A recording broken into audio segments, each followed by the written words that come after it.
तो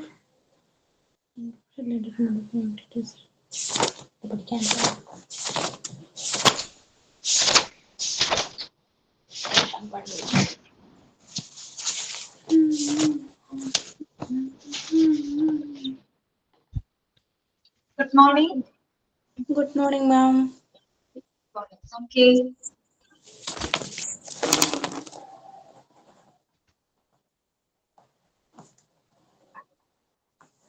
Okay, അപ്പൊ നമുക്ക് ഇന്നത്തെ ക്ലാസ് സ്റ്റാർട്ട് ചെയ്യാം കേട്ടോ.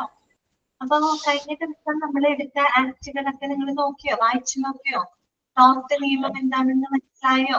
അതിന്റെ എക്സാമ്പിളുകളൊക്കെ വായിച്ചു നോക്കിയോ? അല്ലാണ്ട് വായിച്ചു നോക്കിയോ താങ്കള്? വായിച്ചു നോക്കിയായിരുന്നു. എങ്ങനെയുണ്ടായിരുന്നു, മനസ്സിലായോ? ഓക്കെ ആണ്. ഓക്കെ. അപ്പൊ നമ്മൾ കഴിഞ്ഞ ക്ലാസ്സിൽ ടോപ്പ് നിയമത്തെ പറ്റി പഠിച്ചിട്ടുണ്ടായിരുന്നു. പിന്നെ നമ്മൾ പറഞ്ഞത് കൺസ്യൂമർ പ്രൊട്ടക്ഷൻ ആക്ട് ആണ് നമ്മൾ തുടങ്ങി വെച്ചത് അല്ലേ? ഓക്കെ, അപ്പൊ അവിടെ കുറച്ച് ഭാഗങ്ങളൊക്കെ നമ്മൾ പറഞ്ഞിട്ടുണ്ടായിരുന്നു. ബാക്കിയുള്ള ഭാഗങ്ങൾ നോക്കാം കേട്ടോ. അപ്പൊ ഞാൻ ഓൾ മ്യൂട്ട് കൊടുക്കാണ്, എല്ലാവരും ക്ലാസ് ശ്രദ്ധിക്കുക കേട്ടോ.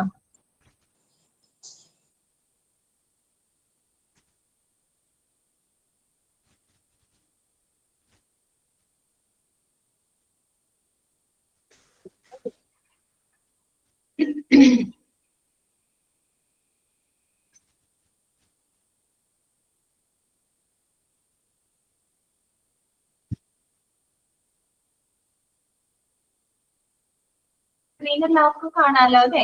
എല്ലാവർക്കും സ്ക്രീൻ കാണുന്നുണ്ടല്ലോ? സ്ക്രീൻ കാണാൻ പറ്റുന്നുണ്ടല്ലോ എല്ലാവർക്കും? ഓക്കെ.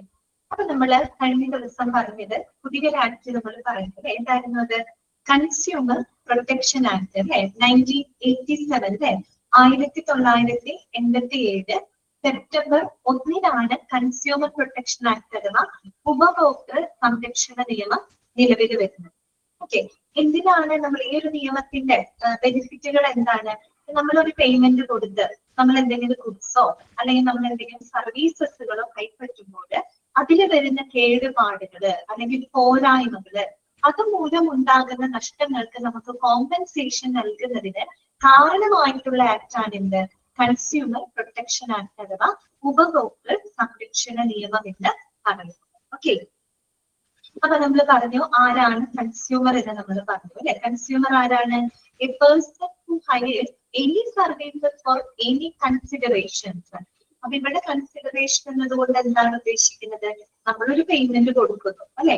നമ്മളിപ്പോ ഒരു പേയ്മെന്റ് കൊടുത്ത് എന്തെങ്കിലും ഉത്പന്നങ്ങൾ നമ്മൾ വാങ്ങുന്നു അല്ലെങ്കിൽ മറ്റെന്തെങ്കിലും സേവനങ്ങൾ നമ്മൾ കൈപ്പറ്റാണ്. ഇപ്പൊ ഹോസ്പിറ്റലിനെ സംബന്ധിക്കുകയാണെങ്കിൽ നമ്മളവിടെ പേയ്മെന്റ് കൊടുത്തുകൊണ്ട് നമ്മുടെ ഹോസ്പിറ്റലിലെ സേവനങ്ങളാണ് നമ്മൾ എടുക്കുന്നത് അല്ലെ. അപ്പൊ നമുക്ക് ലഭിക്കുന്ന സേവനങ്ങള് അല്ലെങ്കിൽ ഇത്തരത്തില് എന്തെങ്കിലും ഒരു പേയ്മെന്റ് കൊടുത്ത് വസ്തുക്കള് സർവീസസുകൾ കൈപ്പറ്റുന്ന വ്യക്തിയെയാണ് നമ്മൾ എന്ത് പറയുന്നത്? കൺസ്യൂമർ അഥവാ ഉപഭോക്താവ് എന്ന് പറയുന്നത്. ഓക്കെ, ക്ലിയർ ആയല്ലോ? പിന്നെ നമുക്ക് പഠിക്കാനുള്ളത് ഡെഫിഷ്യൻസി ആണ്. ഡെഫിഷ്യൻസി എന്ന് പറഞ്ഞാൽ ഇവിടെ ഉദ്ദേശിക്കുന്നത് കൺസ്യൂമർ പ്രൊട്ടക്ഷൻ ആക്ട് എന്തെല്ലാം ഡെഫിഷ്യൻസികൾക്കാണ് നമുക്ക് നഷ്ടപരിഹാരം നൽകുന്നത്. എന്തൊക്കെ ഡെഫിഷ്യൻസികൾക്കാണ്? നോക്കിയേ, A fault, imperfection, shortcoming or inadequacy in the quality, nature and manner of performance of a contract or otherwise in relation to the service. ഇവിടെ പറയാം, a fault, imperfection, shortcoming or inadequacy in the quality, nature and manner of performance of a contract or otherwise in relation to the service. നമ്മൾ payment കൊടുത്ത് നമ്മൾ എന്തെങ്കിലും സർവീസുകൾ കൈപ്പറ്റുകയോ മറ്റെന്തെങ്കിലും ഉൽപ്പന്നങ്ങൾ വാങ്ങുമ്പോഴോ അതിന്റെ പെർഫോമൻസില്, അതിന്റെ പ്രകടനത്തിലോ അല്ലെങ്കിൽ അതിന്റെ ക്വാളിറ്റിയിലോ നേച്ചറിലോ ഉണ്ടാകുന്ന പോരായ്മകള്, ഇനാഡിക്വസി, ദാറ്റ് മീൻസ് എന്താണ്? ഷോർട്ട് കമ്മിങ്സ് എന്നൊക്കെ പറഞ്ഞാൽ എന്താണ്? പോരായ്മകള് അല്ലെങ്കിൽ അപൂർണതകള്, കേടുപാടുകള്, ഇവ മൂലം ഉണ്ടാകുന്ന എല്ലാവിധ കോമ്പൻസേഷനും നമുക്ക് ഏത് ആക്ട് പ്രകാരം ലഭിക്കുന്നുണ്ട്? കൺസ്യൂമർ പ്രൊട്ടക്ഷൻ ആക്ട് പ്രകാരം ലഭിക്കുന്നു. ക്ലിയർ ആയോ പറഞ്ഞത്? എന്തൊക്കെ അഭാവങ്ങൾക്കാണ് നമുക്ക് ഈ ഒരു ആക്ട് സംരക്ഷണം നൽകുന്നത്? എന്തൊക്കെ അഭാവങ്ങൾക്കാണ്? നമ്മൾ കൈപ്പറ്റുന്ന സേവനങ്ങൾക്കാണോ അല്ലെങ്കിൽ നമ്മൾ പേയ്മെന്റ് കൊടുത്ത് വാങ്ങുന്ന ഉൽപ്പന്നങ്ങൾക്ക് ഉണ്ടാകുന്ന ക്വാളിറ്റിയിലോ നേച്ചറിലോ അല്ലെങ്കിൽ അതിന്റെ പെർഫോമൻസ് അതിന്റെ പ്രകടനത്തിലോ ഉണ്ടാവുന്ന കേടുപാടുകള് പോരായ്മകള് അതുമൂലം നമുക്കുണ്ടാകുന്ന നഷ്ടങ്ങൾക്ക് കോമ്പൻസേഷൻ നൽകുന്നതിന് കാരണമായിട്ടുള്ള ആക്ടാണ്. ഇപ്പൊ നമ്മള് ആഖ്യാമിനെ ഗുഡ് മോർണിംഗ്, നമ്മളിപ്പം എന്തെങ്കിലും ഒരു ഇലക്ട്രോണിക് എക്യുപ്മെന്റ് വാങ്ങി എന്ന് വിചാരിക്കുന്നു, ഒരു പൈസ കൊടുത്ത് ഇലക്ട്രോണിക് എക്യുപ്മെന്റ് വാങ്ങുകയാണ്. അപ്പൊ അവര് പറയുന്നത് ഇത്ര രീതിയിലുള്ള പെർഫോമൻസ് ഒക്കെ ഉള്ള എക്യുപ്മെന്റ് ആണെന്നൊക്കെ പറഞ്ഞിട്ടാണ് നമ്മളത് വാങ്ങുന്നത്. പക്ഷെ നമ്മളത് വാങ്ങി വീട്ടിൽ കൊണ്ടുവന്ന് വെച്ച് നമ്മളത് ഉപയോഗിച്ച് തുടങ്ങുമ്പോൾ ഇവര് പറഞ്ഞത്ര പെർഫോമൻസോ കാര്യങ്ങളോ ഒന്നും അതിലില്ല എങ്കിൽ നമ്മൾ എസ് എ കൺസ്യൂമർ എന്നുള്ള രീതിയിൽ നമുക്ക് അവിടെ എന്ത് പറ്റിയാണ് ഒരു നഷ്ടം സംഭവിക്കുന്നത് അല്ലെ. അപ്പൊ അങ്ങനെയുള്ള പ്രശ്നങ്ങൾക്കൊക്കെ നമുക്ക് എന്ത് ചെയ്യാൻ പറ്റും, ഈ ഒരു ആക്ട് പ്രകാരം നമുക്ക് എന്ത് ചെയ്യാൻ പറ്റും, കേസ് ഫയൽ ചെയ്യാവുന്നതാണ്. ഓക്കെ, ക്ലിയർ ആണല്ലോ പറഞ്ഞത്. ഇനി പറയുന്നത് സർവീസിനെ പറ്റിയാണ് കേട്ടോ. Service of any description excluding free service important ആണ് കേട്ടോ പറഞ്ഞത്. Service of any description excluding free service, അതായത് സൗജന്യ സേവനങ്ങൾ ഒഴികെയുള്ള ബാക്കി എല്ലാ സേവനങ്ങൾക്കും നമുക്ക് എന്ത് ചെയ്യാം, ഈ ഒരു ആക്ട് അപ്ലിക്കബിൾ ആണ്. അതെന്തുകൊണ്ട് അങ്ങനെ പറഞ്ഞത്? സൗജന്യ സേവനം എന്ന് പറയുമ്പോൾ നമുക്കറിയാം സൗജന്യമായിട്ട് ലഭിക്കുന്ന സേവനങ്ങളിൽ എന്തെങ്കിലും എന്താ പറയാ കേടുപാടുകളോ ഷോർട്ട് കമ്മിറ്റ്സോ ഉണ്ടെങ്കിൽ നമുക്ക് ഈ ഒരു ആക്ട് പ്രകാരം എന്ത് ചെയ്യാൻ പറ്റില്ല, നഷ്ടപരിഹാരം ലഭിക്കില്ല. കാര്യം സൗജന്യമായിട്ട് നമുക്ക് ലഭിക്കുന്നതാണ് അല്ലെ. അതേസമയം നമ്മൾ പേയ്മെന്റ് കൊടുത്ത് നമ്മൾ കൈപ്പറ്റുന്ന സേവനങ്ങളാണെങ്കിൽ അതിന് നമുക്ക് എന്ത് കിട്ടും, ഈ ഒരു ആക്ട് പ്രകാരം നമുക്ക് കോമ്പൻസേഷന് പോകാവുന്നതാണ്. അതുകൊണ്ടാണ് അവർ പ്രത്യേകം അവിടെ എഴുതിയിരിക്കുന്നത് service of any description excluding free service കേട്ടോ. അതായത് സൗജന്യ സേവനങ്ങൾ ഒഴികെ ബാക്കി എല്ലാ സേവനങ്ങളിലും നമുക്ക് ഈ പറയുന്ന ആക്ട് അഭ്യർത്ഥിക്കുന്നത്. ക്ലിയർ ആയോ? ഓക്കെ ആണോ പറഞ്ഞ കാര്യങ്ങള്? മനസ്സിലായോ? നെക്സ്റ്റ് വരുന്നതാണ് ടൈം ലിമിറ്റേഷൻ കേട്ടോ. അത് കുറച്ച് ഇമ്പോർട്ടന്റ് ആണ്, നോട്ട് ചെയ്ത് വെക്കുക കേട്ടോ. A claim four compensation under CPA must be filed within 3 years. ആ 3 years എന്നുള്ളത് വിത്തിൻ 3 years എന്നുള്ളത് അണ്ടർലൈൻ ചെയ്ത് വെക്കുക കേട്ടോ. CPA എന്ന് പറഞ്ഞാൽ എന്താണ് ഉദ്ദേശിക്കുന്നത്? കൺസ്യൂമർ പ്രൊട്ടക്ഷൻ ആക്ട് എന്നാണ് കേട്ടോ. ഒരു മിനിറ്റ് കേട്ടോ.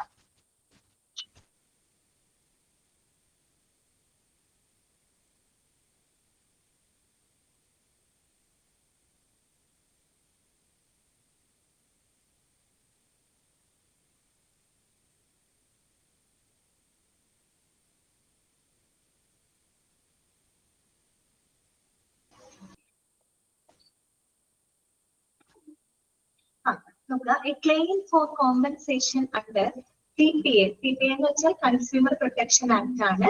That must be filed within 3 years. Important ആണ് കേട്ടോ. അതായത് നമ്മൾ കൺസ്യൂമർ പ്രൊട്ടക്ഷൻ ആക്ട് പ്രകാരം നഷ്ടപരിഹാരത്തിനായിട്ടുള്ള കേസുകൾ 3 വർഷത്തിനുള്ളിൽ നമ്മൾ എന്ത് ചെയ്തിരിക്കണം, ഫയൽ ചെയ്തിരിക്കണം. എത്ര വർഷത്തിനുള്ളിലാണ്? 3 വർഷത്തിനുള്ളിൽ നമ്മൾ ഫയൽ ചെയ്തിരിക്കണം. അപ്പൊ നമ്മൾ എന്തെങ്കിലും സേവനങ്ങളോ അല്ലെങ്കിൽ ഉൽപ്പന്നങ്ങളോ നമ്മൾ വാങ്ങിക്കഴിഞ്ഞ് നമുക്കത് കേടുപാടുകളുണ്ട് അല്ലെങ്കിൽ മറ്റെന്തെങ്കിലും പ്രശ്നങ്ങൾ ഉണ്ടെങ്കിൽ നമുക്കതിന് നഷ്ടപരിഹാരം ലഭിക്കണം അല്ലെ. അപ്പൊ ഈ കൺസ്യൂമർ പ്രൊട്ടക്ഷൻ ആക്ട് പ്രകാരം നഷ്ടപരിഹാരം ലഭിക്കണമെങ്കിൽ നമ്മൾ 3 വർഷത്തിനുള്ളിൽ നമ്മൾ എന്ത് ചെയ്തിരിക്കണം, കേസ് അവിടെ നമ്മൾ ഫയൽ ചെയ്തിരിക്കണം. 3 വർഷങ്ങൾ കഴിഞ്ഞിട്ട് പിന്നെ നമ്മൾ കേസ് ഫയൽ ചെയ്തിട്ട് കാര്യമില്ല. അങ്ങനെ ഒരു നഷ്ടപരിഹാരം ലഭിക്കണമെങ്കിൽ അത്തരം കേസുകൾ നമ്മൾ എത്ര വർഷത്തിനുള്ളിൽ ഫയൽ ചെയ്തിരിക്കണം? 3 വർഷത്തിനുള്ളിൽ ഫയൽ ചെയ്തിരിക്കണം. അതാണ് ഇമ്പോർട്ടന്റ് പോയിന്റ് ആണ് കേട്ടോ. അപ്പൊ കൺസ്യൂമർ പ്രൊട്ടക്ഷൻ ആക്ട് പ്രകാരം നഷ്ടപരിഹാരത്തിനായിട്ടുള്ള കേസുകൾ 3 വർഷത്തിനുള്ളിൽ ഫയൽ ചെയ്തിരിക്കണം. ഓക്കെ, പിന്നെ അടുത്തത് എന്താണ്? National forum deals cases greater than 30 lakhs. അതൊക്കെ ഇമ്പോർട്ടന്റ് ആണ് കേട്ടോ. എന്താണ് പറയുന്നത്? നമുക്കറിയാം ഈ ഒരു കൺസ്യൂമർ പ്രൊട്ടക്ഷൻ ആക്ട് പ്രകാരം കൺസ്യൂമർ പ്രൊട്ടക്ഷൻ കോർട്ടുകൾ നിലവിലുണ്ട് കേട്ടോ. അതായത് ഉപഭോക്തൃ സംരക്ഷണ കോടതികൾ ഉണ്ട്. അത് കേന്ദ്ര ഈ പറയുന്ന നാഷണൽ കൺസ്യൂമർ പ്രൊട്ടക്ഷൻ കോർട്ടുകളുണ്ട്. അതായത് കേന്ദ്ര ഉപഭോക്തൃ സംരക്ഷണ കോടതികളുണ്ട്, സംസ്ഥാന ഉപഭോക്തൃ സംരക്ഷണ കോടതികളുണ്ട്, ജില്ലാ ഉപഭോക്തൃ സംരക്ഷണ കോടതികളുണ്ട്. അത് കൂടാതെ ത്രിതല ഉപഭോക്തൃ സംരക്ഷണ സമിതികൾ വരെ നിലവിലുണ്ട് ഇത്തരം പ്രശ്നങ്ങൾക്ക് പരിഹാരം കാണാനായിട്ട്. അപ്പൊ ഇവര് പറയുന്നത് national forum deals cases greater than 30 lakhs. Important ആണ്. അതായത് 30 ലക്ഷമോ അതിൽ കൂടുതലോ വരുന്ന കേസുകൾ വരില്ലേ, 30 ലക്ഷമോ അതിൽ കൂടുതലോ നഷ്ടപരിഹാരമൊക്കെ അർഹിക്കുന്ന കേസുകളാണെങ്കിൽ അത്തരം കേസുകൾ എവിടെയാണ് കൈകാര്യം ചെയ്യുന്നത്? നാഷണൽ ഫോറത്തിലാണ്. എന്ന് പറയുമ്പോൾ ശരിക്കും പറഞ്ഞ കേന്ദ്ര ഉപഭോക്തൃ സംരക്ഷണ കോടതികളിലെ അവിടെയാണ് അത്തരം തുകയ്ക്ക് അനുസരിച്ചിട്ടാണ് അവര് നോക്കുന്നത്.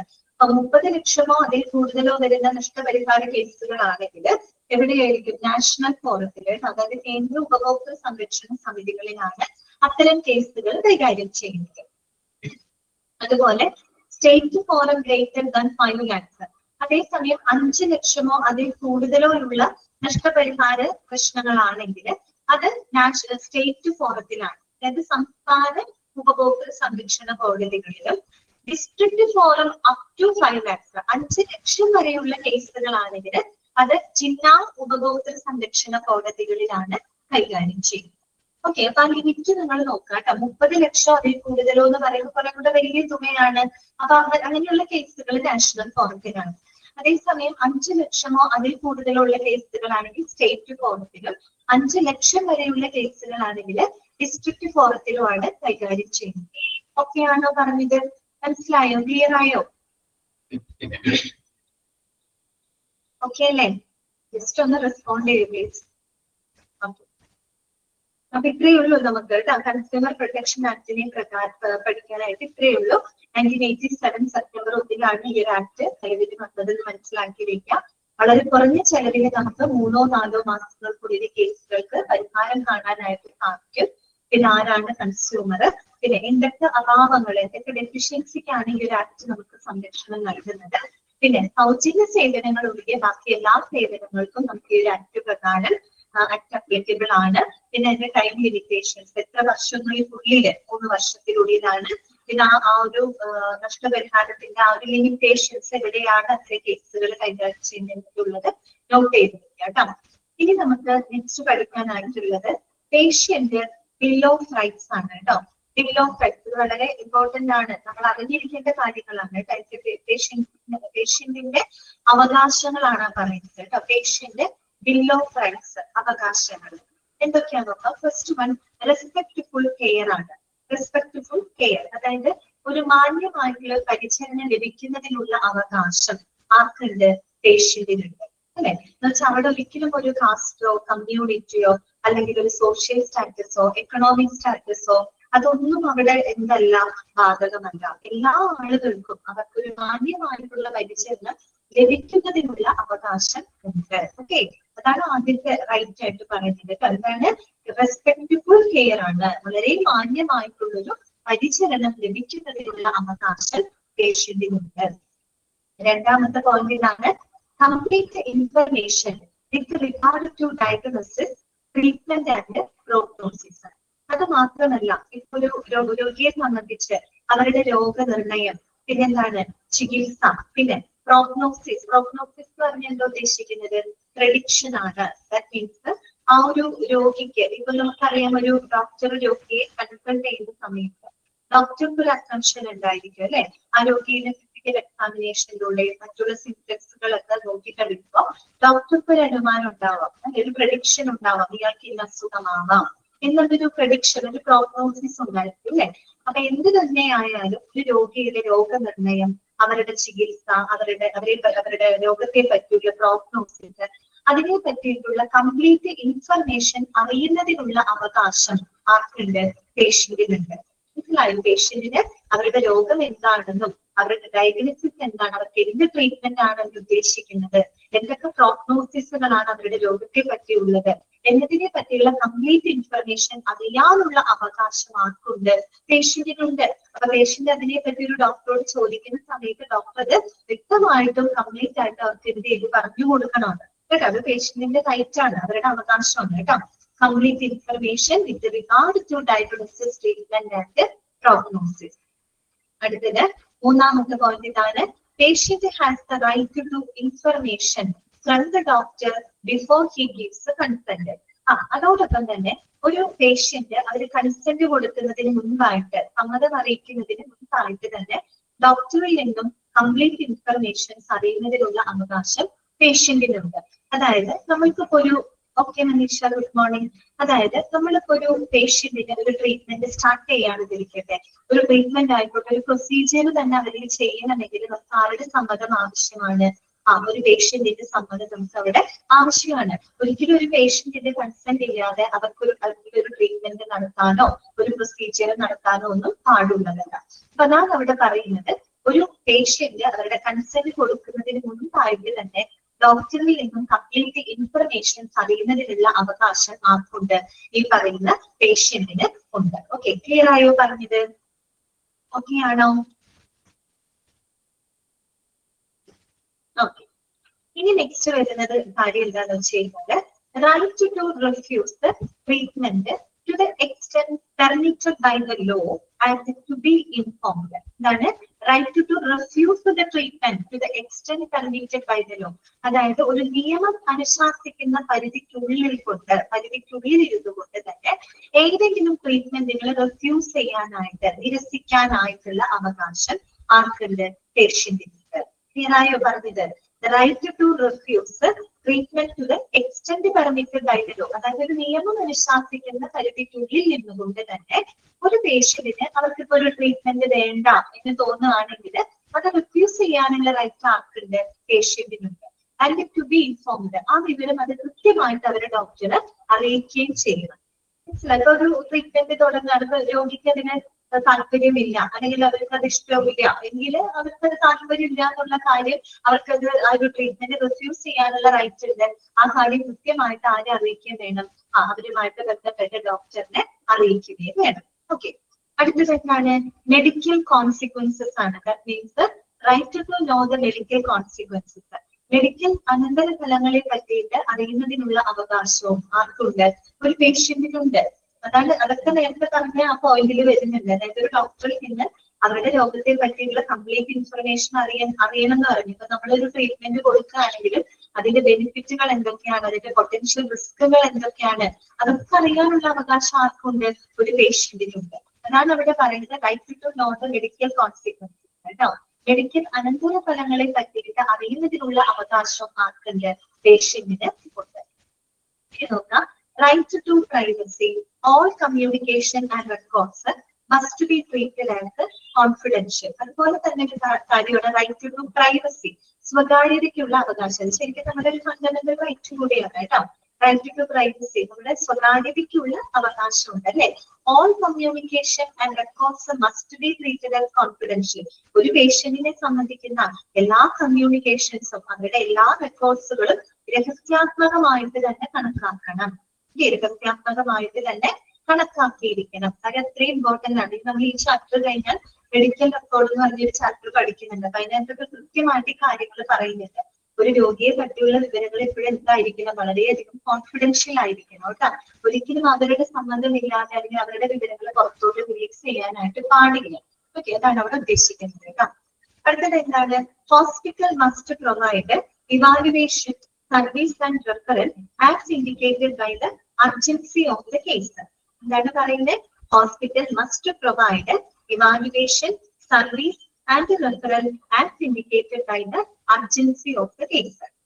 അതായത് ഓരോ രോഗിയുടെയും അർജൻസിക്ക് അനുസരിച്ചുകൊണ്ട്, അതായത് ആ എമർജൻസിക്ക് അനുസരിച്ചുകൊണ്ട് അവര് ഓരോ രോഗികളെയും വ്യക്തിഗതമായിട്ട് തന്നെ അവർ ഇവാലുവേഷൻ നടത്തണം അല്ലെ. അവരെ വിലയിരുത്തണം, അവർക്ക് വേണ്ട സേവനങ്ങൾ കൊടുക്കണം. ആവശ്യമെങ്കിൽ അവർക്ക് കുറെ കൂടെ നല്ല സേവനങ്ങൾ ലഭിക്കുന്ന സ്ഥലങ്ങളിലേക്ക് അവരെ റെഫർ ചെയ്ത് വിടേണ്ടതാണ് അല്ലെ. അതൊക്കെ ലഭിക്കാനുള്ള ഒരു അവകാശം ആർക്കുണ്ട്? ഒരു പേഷ്യന്റിനുണ്ട്. മനസ്സിലായോ? ഓരോ പേഷ്യന്റിന്റെ അർജൻസിക്ക് അനുസരിച്ച് അവരുടെ എന്താ പറയാ എമർജൻസിക്ക് അനുസരിച്ചുകൊണ്ട് വ്യക്തിഗതമായിട്ട് തന്നെ അവർ ഇവാലുവേറ്റ് ചെയ്യണം. കാര്യം ഓരോ രോഗികൾക്ക് ഓരോരോ കണ്ടീഷൻസ് ആണ് അല്ലെ. അപ്പൊ അവരെ വ്യക്തിഗതമായിട്ട് തന്നെ ഇവാലുവേറ്റ് ചെയ്യണം. അവർക്ക് ആവശ്യമായിട്ടുള്ള സർവീസുകൾ കൊടുക്കണം. റെഫറൽ എന്ന് പറയുന്നത് അല്ലെ.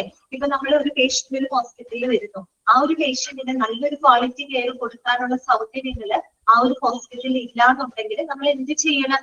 ആ ഒരു രോഗിക്ക് കുറെ കൂടെ നല്ല സേവനങ്ങൾ ലഭിക്കുന്ന സ്ഥലത്തേക്ക് അവരെ റെഫർ ചെയ്ത് വിടണം. അല്ലാതെ ഒരിക്കലും അവർ അവിടെ പിടിച്ചു നിർത്താൻ പാടില്ല അല്ലെ. അപ്പൊ അങ്ങനെയുള്ള റെഫറൽ സേവനങ്ങളും അവർക്ക് കൊടുക്കണം എന്നാണ് പറയുന്നത്. അത് ലഭിക്കാനുള്ള അവകാശം ആർക്കുണ്ട്? പേഷ്യന്റിന്. ഓക്കെ, നെക്സ്റ്റ് വരുന്നത് എന്താണ്? Relationship of hospital to other hospital where one is being referred to. അതോടൊപ്പം തന്നെ ഇപ്പൊ ഒരു ഞാൻ നേരത്തെ പറഞ്ഞ പോലെ നമ്മൾ റെഫർ ചെയ്യാണ്. ഒരു ഹോസ്പിറ്റലിൽ വരുന്ന പേഷ്യന്റിന് അവർക്ക് നല്ലൊരു ട്രീറ്റ്മെന്റ് അവിടെ കൊടുക്കാൻ സൗകര്യങ്ങളില്ലെങ്കിൽ നമ്മൾ കുറെ കൂടെ നല്ല സേവനങ്ങൾ കിട്ടുന്ന മറ്റൊരു ഹോസ്പിറ്റലിലോട്ട് അവരെ റെഫർ ചെയ്ത് വിടും. അങ്ങനെ റെഫർ ചെയ്ത് വിടുമ്പോ അവര് റെഫർ ചെയ്ത് വിടുന്ന ആ ഒരു ഹോസ്പിറ്റലിലും നിലവിലുള്ള ഹോസ്പിറ്റലും തമ്മിൽ ഒരു നല്ലൊരു റിലേഷൻഷിപ്പ് എപ്പോഴും മെയിൻറ്റെയിൻ ചെയ്തിരിക്കണം അല്ലെ. അവര് പറഞ്ഞയക്കുന്ന ഹോസ്പിറ്റലും എവിടേക്കാണോ അവര് നമ്മൾ ട്രീറ്റ്മെന്റിനായിട്ട് പറഞ്ഞു വിടുന്നത് ആ ഒരു ഹോസ്പിറ്റലും തമ്മിൽ എന്തുണ്ടായിരിക്കണം, നല്ലൊരു റിലേഷൻഷിപ്പ് അവിടെ ഉണ്ടായിരിക്കണം. എന്തിനാണ് നല്ലൊരു റിലേഷൻഷിപ്പ് ഉണ്ടാകണം എന്ന് പറയാൻ കാരണം എന്താണ്? ഒരു പേഷ്യന്റിന്റെ കണ്ടിന്യൂറ്റി ഓഫ് കെയർ ഉറപ്പുവരുത്താനാണ് അല്ലെ. കാര്യം ഈ ഒരു ആദ്യം വരുന്ന ഹോസ്പിറ്റലിലെ ആളുകൾക്കാണ് ആ പേഷ്യന്റിന്റെ കംപ്ലീറ്റ് ഇൻഫർമേഷൻസും മെഡിക്കൽ റെക്കോർഡുകളും കാര്യങ്ങളൊക്കെ ആ ഹോസ്പിറ്റലിന്റെ കൈവശം ഉണ്ടാവും. അപ്പൊ അവരെ റെഫർ ചെയ്ത് മറ്റൊരു ഹോസ്പിറ്റലിലോട്ട് വിടുമ്പോ ആ രോഗിയുടെ ഹിസ്റ്ററി, ആ രോഗിയുടെ ഹെൽത്ത് കണ്ടീഷനെ പറ്റിയിട്ടൊക്കെ കമ്മ്യൂണിക്കേറ്റ് ചെയ്യുന്നതിന് നല്ലൊരു റിലേഷൻഷിപ്പ് എപ്പോഴും ഉണ്ടാക്കിയിരിക്കണം അല്ലെ. എങ്കിൽ മാത്രമേ നമുക്ക് ആ പേഷ്യന്റിന്റെ ഒരു quality of care continuity of care ഉറപ്പുവരുത്താനായിട്ട് സാധിക്കുള്ളൂ. അതുകൊണ്ടാണ് അവിടെ പറയുന്നത് കേട്ടോ, relationship of hospital to other hospital where one is being referred to. Next എന്താണ്? Right to deny to take part in research കേട്ടോ. ഡിനേ ചെയ്യാന്ന് വെച്ചാൽ എന്താ? നിഷേധിക്കുക എന്നുള്ള അർത്ഥമാണ് കേട്ടോ. Right to deny to take part in research, അതായത് എന്തെങ്കിലും ഗവേഷണങ്ങളില് പാർട്ടിസിപ്പേറ്റ് ചെയ്യാനായിട്ട് പങ്കെടുക്കുന്നത് നിഷേധിക്കാനുള്ള അവകാശം ആർക്കുണ്ട്? ഒരു രോഗിക്കുണ്ട്. ഒന്നത് ശ്രദ്ധിച്ചു കേൾക്കാം. Right to deny to take part in research, അതായത് ഒരു റിസർച്ചിന്റെ ഭാഗമാകാൻ അല്ലെങ്കിൽ ഗവേഷണത്തിൽ പങ്കാളികളാകുന്നത് അല്ലെങ്കിൽ പങ്കെടുക്കുന്നത് നിഷേധിക്കാനുള്ള അവകാശവും ഒരു പേഷ്യന്റിനുണ്ട്. എന്താണ് നമ്മൾ ഉദ്ദേശിക്കുന്നത്? ഇപ്പൊ ഒരു ഹോസ്പിറ്റലിൽ എന്തെങ്കിലും ഒരു പുതിയൊരു മെഡിക്കേഷൻ, ഒരു പുതിയൊരു മെഡിസിൻ അവർ മാനുഫാക്ചർ ചെയ്തുകൊണ്ടിരിക്കുന്നത്, ഒരു എക്സാമ്പിളിന് വേണ്ടി പറയുന്നതാണ് കേട്ടോ. ഒരു ഹോസ്പിറ്റലിൽ ഒരു പുതിയൊരു മെഡിസിൻ അവർ മാനുഫാക്ചർ ചെയ്തു. അവർക്ക് ഈ മെഡിസിനെ ഒന്ന് പരീക്ഷിച്ച് നോക്കണം അല്ലെ. ആ ഒരു മെഡിസിൻ അവർക്കൊന്ന് അതിന്റെ ബെനിഫിറ്റ് അല്ലെങ്കിൽ അതിന്റെ അത് ഒന്ന് പരീക്ഷിച്ച് നോക്കണം, ടെസ്റ്റ് ചെയ്ത് നോക്കണം. അപ്പൊ അതിന് വേണ്ടിയിട്ട് അവർ പേഷ്യന്റിനോട് സംസാരിക്കുകയാണ്, ഹോസ്പിറ്റലിലുള്ള പേഷ്യന്റിനോട് സംസാരിക്കുകയാണ്. ഇതിന് ഒരു ടെസ്റ്റ് സ്റ്റഡിക്ക് വേണ്ടിയിട്ട് അവരതിന്റെ ഒരു ഭാഗമാവാനായിട്ട് അവരോട് റിക്വസ്റ്റ് ചെയ്യാണ്. അവരുടെ കൺസെന്റും വാങ്ങുന്നുണ്ട്. ഓക്കെ, പേഷ്യന്റിന്റെ സമ്മതം അവർ വാങ്ങുന്നുണ്ട്. എങ്കിലും പേഷ്യന്റിന് വേണമെങ്കിൽ അത്തരം ഭാഗമാകാൻ, ഒരു ഗവേഷണത്തിന്റെ ഭാഗമാകാൻ നിരസിക്കാനുള്ള ഒരു അവകാശം ആർക്കുണ്ട്? പേഷ്യന്റിനുണ്ട്. കാര്യം അവരുടെ സമ്മതം വാങ്ങിയെങ്കിൽ കൂടിയും അവർക്ക് ഇതിൽ താല്പര്യമില്ല, അല്ലെങ്കിൽ ഇപ്പൊ ഒരു പരീക്ഷണത്തിന് വേണ്ടിയിട്ട് നിന്നു കൊടുക്കാൻ അവർക്ക് താല്പര്യമില്ല എന്നുണ്ടെങ്കിൽ തീർച്ചയായിട്ടും അവർക്ക് എന്ത് പറയാം? അത് നിരസിക്കാനുള്ള അവകാശം പേഷ്യന്റിനുണ്ട്. അതാണ് അവിടെ പറയുന്നത് കേട്ടോ. Right to deny to take part in research. Clear? Next എന്താണ്? Right to know appointments or availability of doctor, continuity of health care demands after discharge. ഇത് കൂടാണ്ട് എന്താണ്? റൈറ്റ് ടു നോ അപ്പോയിന്റ്മെന്റ്സ്, അപ്പോയിന്റ്മെന്റുകളെ പറ്റി അറിയാനും, അവൈലബിലിറ്റി ഓഫ് ഡോക്ടറുടെ ലഭ്യതയെ പറ്റി അറിയാനും. ഓക്കെ, അതുപോലെ continuity of health care demands after discharge, ഡിസ്ചാർജിന് ശേഷം അവർക്ക് ഒരു ആരോഗ്യ പരിചരണത്തിന്റെ തുടർച്ച ലഭിക്കുന്നതിനുള്ള അവകാശം ആർക്കുണ്ട്? പേഷ്യന്റിനുണ്ട്. മനസ്സിലായോ?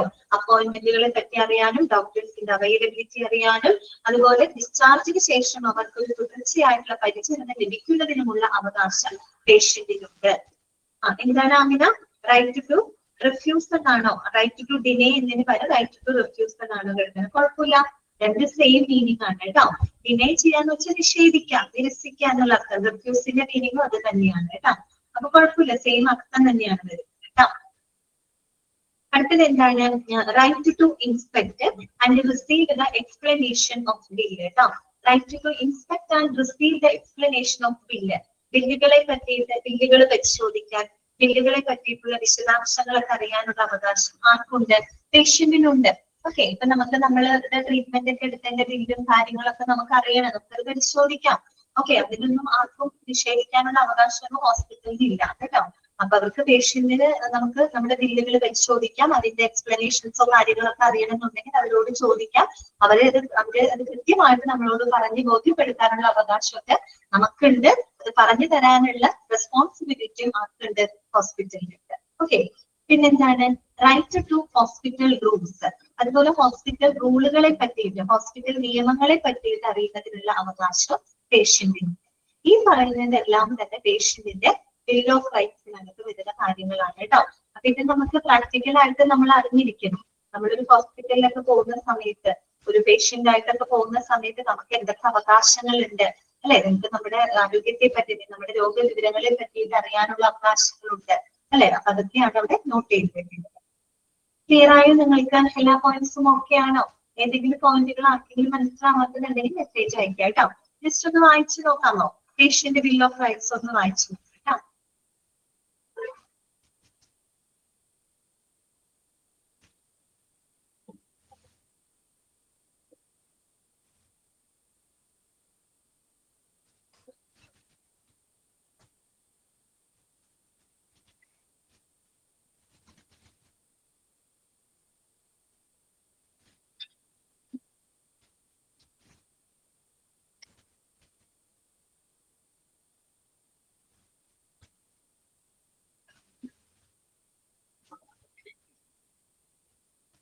എന്താണ് ഐശ്വര്യ പറയുന്നത്? ഏഴാമത്തെ പോയിന്റ് ആണോ മനസ്സിലാവാത്തത്? 7th പോയിന്റ് അല്ലെ? 7th പോയിന്റിലാണ് hospital must provide evaluation service and referral as indicated by the urgency of case.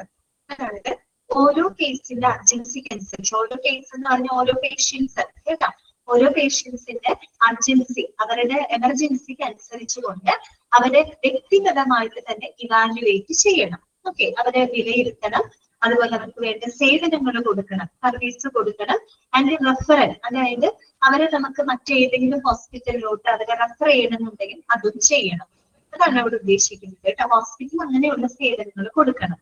ഇപ്പൊ നമുക്കറിയാം ഒരു പേഷ്യന്റ് എന്ന് പറയുമ്പോൾ പലവിധ രോഗ സാഹചര്യങ്ങളായിട്ട് വരുന്ന ആളുകളായിരിക്കും അല്ലെ. ചിലത് എമർജൻസി പേഷ്യൻസ് ഉണ്ടായിരിക്കാം, എമർജൻസി കണ്ടീഷൻസ് ഉള്ള പേഷ്യൻസ് ഉണ്ടായിരിക്കാം, അല്ലാത്ത ആളുകൾ ഉണ്ടായിരിക്കാം അല്ലെ. അപ്പൊ ഓരോ രോഗികളെയും നമ്മൾ അവിടെ വ്യക്തിപരമായിട്ട് തന്നെ വേണം നമ്മൾ ഇവാലുവേറ്റ് ചെയ്യണം. എല്ലാവരും ഒരേപോലെ നമുക്ക് ഒരിക്കലും കൺസിഡർ ചെയ്യാൻ പറ്റില്ല അല്ലെ. ഓരോരുത്തരുടെയും രോഗാവസ്ഥയും അതിന്റെ തീവ്രതയൊക്കെ വ്യത്യാസമുണ്ട്. അപ്പൊ ഓരോ രോഗിയുടെയും അർജൻസിക്ക് അനുസരിച്ച് കൊണ്ട് അവരെ വ്യക്തിഗതമായിട്ട് തന്നെ അവരെ ഇവാലുവേറ്റ് ചെയ്യണം, അവരെ വിലയിരുത്തണം, അവർക്ക് വേണ്ട സേവനങ്ങൾ എന്താണോ അത് കൊടുക്കണം. ഇനി വരുന്ന ഹോസ്പിറ്റലില്, അതിന്റെ നിലവിലുള്ള ഹോസ്പിറ്റലിൽ അവർക്ക് നല്ലൊരു ട്രീറ്റ്മെന്റ് കൊടുക്കാൻ സൗകര്യങ്ങൾ ഇല്ലാന്നുണ്ടെങ്കിൽ അവരെ കുറേയും കൂടെ നല്ല ട്രീറ്റ്മെന്റ് കിട്ടുന്ന സ്ഥലത്തേക്ക് അവരെ റെഫർ ചെയ്ത് വിടണം. അതായത് ഒരിക്കലും അവരെ ഹോൾഡ് ചെയ്യുന്നത്. നമ്മുടെ മെയിൻ ലക്ഷ്യം എന്ന് പറഞ്ഞാൽ എന്താണ്? പേഷ്യന്റിന് നല്ലൊരു ട്രീറ്റ്മെന്റ് പ്രൊവൈഡ് ചെയ്യാന്നുള്ളതാണ് ലക്ഷ്യം അല്ലെ. അതായത് ഹോസ്പിറ്റലിൽ ഒരു എത്തിക്സ് എന്ന് പറയുന്നത്. അപ്പൊ അവർക്ക് ആ ഒരു ട്രീറ്റ്മെന്റ് കൊടുക്കാൻ ആ ഒരു ഹോസ്പിറ്റലിൽ എന്തെങ്കിലും ഫെസിലിറ്റികൾ കുറവുണ്ടെങ്കിൽ ഉടനടി അവർക്ക് നല്ല ഫെസിലിറ്റി കിട്ടുന്ന മറ്റു ഹോസ്പിറ്റലിലേക്ക് അവരെ റെഫർ ചെയ്ത് വിടണം. അതൊക്കെ ഒരു ഹോസ്പിറ്റലിൽ നിർബന്ധമായിട്ട് ഒരു പേഷ്യന്റ് കൊടുക്കേണ്ട കാര്യങ്ങളാണ് കേട്ടോ. അതൊക്കെ ലഭിക്കാനുള്ള അവകാശം ആർക്കുണ്ട്? ഒരു രോഗിക്കുണ്ട്. മനസ്സിലായോ? ശരിക്കും ക്ലിയർ ആയോ പറഞ്ഞത്? ഓക്കെ, ശരി. അപ്പൊ നമുക്ക് ബാക്കിയുള്ള ആക്ടുകളും കൂടെ പഠിക്കാം. ഇനി കുറച്ച് എണ്ണം കൂടെ ഉള്ളൂ. Miscellaneous act can be applied to hospital കേട്ടോ. അപ്പൊ നമുക്ക് ഹോസ്പിറ്റലിൽ അപ്ലൈ ചെയ്യാൻ സാധിക്കുന്ന മറ്റു പല ആക്ടുകളാണ്. നമ്മളിപ്പോ ജനറൽ ആക്ടുകളൊക്കെ പഠിച്ചു, കൺസ്യൂമർ പ്രൊട്ടക്ഷൻ ആക്ട് പഠിച്ചു, ഹോസ്പിറ്റലിനെ സംബന്ധിക്കുന്ന മറ്റു പല മിസ്സലേനിയസ് ആയിട്ടുള്ള ആക്ടുകളാണ് പഠിക്കാൻ പോകുന്നത് കേട്ടോ. അപ്പൊ ഇവിടെയൊക്കെ നോട്ട് ചെയ്ത് വെക്കുക. എല്ലാത്തിന്റെ വർഷം തന്നെയാണ് അവിടെ ഇമ്പോർട്ടന്റ് കേട്ടോ. ഫസ്റ്റ് നമുക്ക് പഠിക്കാനുള്ളത് സൊസൈറ്റീസ് രജിസ്ട്രേഷൻ ആക്ട് 1860 ആണ് കേട്ടോ. 1860. അപ്പൊ നമുക്ക് ഒരുപാട് പഴക്കമുള്ള ഒരു ആക്ട് ആണ് കേട്ടോ. 1800 കാലഘട്ടത്തിലുള്ളതാണ്. 1860 സൊസൈറ്റീസ് രജിസ്ട്രേഷൻ ആക്ട് അങ്ങനെ തന്നെ പഠിച്ചു വെക്കുക കേട്ടോ. സൊസൈറ്റീസ് രജിസ്ട്രേഷൻ ആക്ട് 1860, 1860 കേട്ടോ. 1960 ഒന്നും അല്ല, 1860 കേട്ടോ. എന്താണ് ഈ ആക്ട് പറയുന്നത്? Societies registration act 1860 controls the working and management of institutions established or owned by charitable trust. Underline ചെയ്ത് വെക്കാം. അതായത് ഒരു ചാരിറ്റബിൾ ട്രസ്റ്റിന്റെ കീഴിൽ സ്ഥാപിതമായിട്ടുള്ളതോ അതിന്റെ ഉടമസ്ഥതയിലോ ഉള്ളതായിട്ടുള്ള ഇൻസ്റ്റിറ്റ്യൂഷൻസുകളുടെ വർക്കിംഗ്, അവരുടെ പ്രവർത്തനം, മാനേജ്മെന്റ് നിയന്ത്രിക്കുന്നതിനായിട്ട് കൊണ്ടുവന്നിട്ടുള്ള ഒരു ആക്ട് ആണിത് സൊസൈറ്റീസ് രജിസ്ട്രേഷൻ ആക്ട് 1860. ഇതിനു വേണ്ടിയിട്ടാണ് അതായത് ചാരിറ്റബിൾ ട്രസ്റ്റ്, ഓക്കെ, ചാരിറ്റബിൾ ട്രസ്റ്റിന്റെ കീഴില് പ്രവർത്തിക്കുന്നതോ അല്ലെങ്കിൽ അതിന്റെ ഉടമസ്ഥതയിലുള്ളതായിട്ടുള്ള ഇൻസ്റ്റിറ്റ്യൂഷൻസ്. അതെന്ന് പറഞ്ഞാൽ ഏത് ഇൻസ്റ്റിറ്റ്യൂഷൻസും ആവാം കേട്ടോ. ഹോസ്പിറ്റൽ മാത്രമല്ല, മറ്റേതെങ്കിലും എഡ്യൂക്കേഷൻ ഇൻസ്റ്റിറ്റ്യൂഷൻസും ആവാം, എന്ത് വേണമെങ്കിലും ആവാം. പക്ഷെ അത് ഹോസ്പിറ്റലിനും ബാധകമാണ് കേട്ടോ.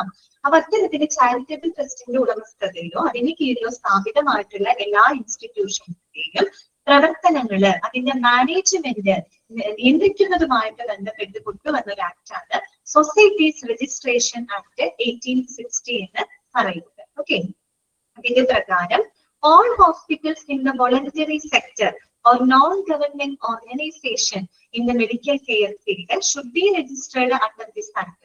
അപ്പൊ ഈ ഒരു ആക്ട് പ്രകാരം എന്താണ് വോളണ്ടറി സെക്ടറിൽ, വോളണ്ടറി സെക്ടർ എന്ന് പറഞ്ഞാൽ എന്താണ്, ചാരിറ്റബിൾ ട്രസ്റ്റ് ആണ് അല്ലെ, സേവന എന്താ പറയാ മനോഭാവത്തോടു കൂടി പ്രവർത്തിക്കുന്ന ഹോസ്പിറ്റലുകളൊക്കെയാണ് ഉദ്ദേശിക്കുന്നത്. അപ്പൊ അത്തരത്തിലുള്ള വോളണ്ടറി സെക്ടറിലും നോൺ ഗവൺമെന്റൽ ഓർഗനൈസേഷൻ, ഗവൺമെന്റ് ഇതര സ്ഥാപനങ്ങൾ, നമ്മൾ ഈ പറയുന്ന സേവാഭാരതി അങ്ങനെയൊക്കെയുള്ള ചില സംഘടനകളൊക്കെ ഉണ്ടല്ലോ. അപ്പൊ അത്തരത്തിലുള്ള നോൺ ഗവൺമെന്റൽ ഓർഗനൈസേഷൻസ്, വോളണ്ടറി സെക്ടറിൽ പ്രവർത്തിക്കുന്ന ഹോസ്പിറ്റലുകളൊക്കെ ഈ പറയുന്ന ആക്ട് പ്രകാരം രജിസ്റ്റർ ചെയ്തിരിക്കണം. അത്രയും മനസ്സിലാക്കി വെച്ചാൽ മതി കേട്ടോ. കൂടുതൽ നിങ്ങളോട് ചോദിക്കുക സൊസൈറ്റീസ് രജിസ്ട്രേഷൻ ആക്ടിന്റെ വർഷമാണ് ചോദിക്കുക. 1860. അതിന്റെ പ്രത്യേകത മനസ്സിലാക്കി വെക്കാം.